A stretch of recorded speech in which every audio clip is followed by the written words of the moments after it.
Hello friends, in last video we have seen two categories of machine learning applications. Today we are going to discuss one more method of machine learning, that is neural networks.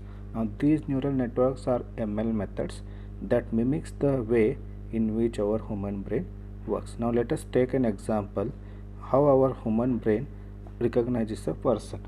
Now when we look at a human figure, multiple zones of our brain are activated and they will start recognizing the color, movement and facial expressions and so on, and based on all these results the human is going to identify a person in front, the person who is in front of us. This is how our human brain works, and the neural networks mimics the same logic.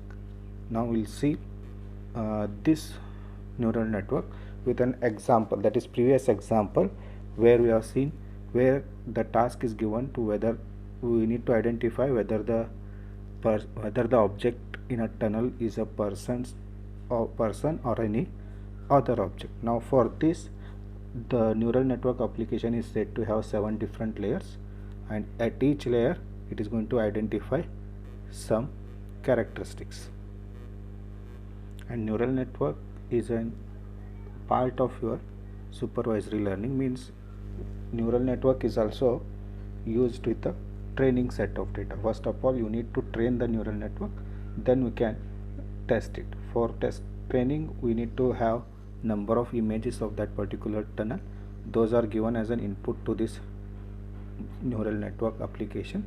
Then based on those input images it is going to capture some of the characteristics of particular image, and it is going to map that characteristics with a particular output which is already given for that.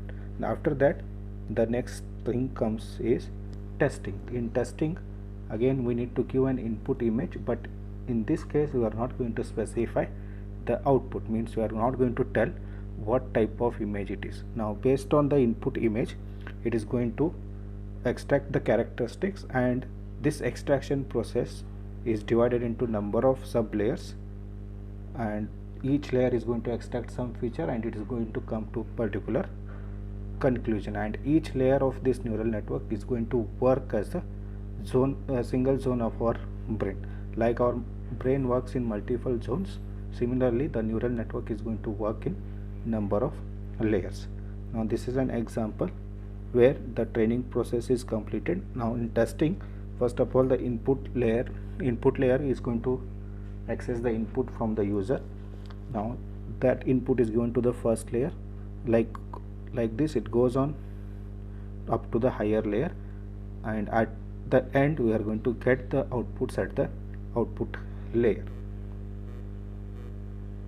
Now in every neural network application it basically decides the particular image based on number of components. Now these components are going to be assigned a weight, and weight it decides how much that component contributes to a final results. Now the weights compared together to decide the classification of the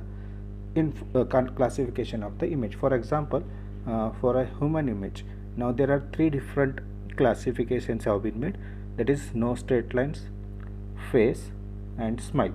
Based on identification of these 3 components the final result is going to be calculated.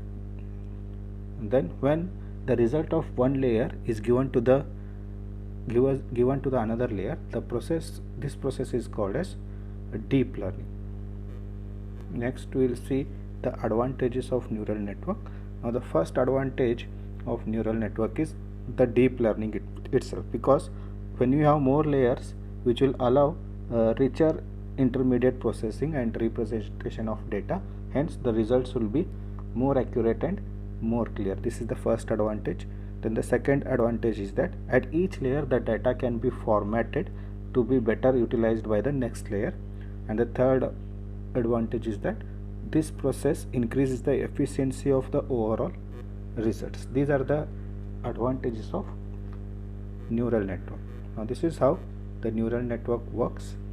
It mimics our human brain and it works in number of layers. Now the layers have been classified into 3 types: input layers, hidden layers and the last one is output layers.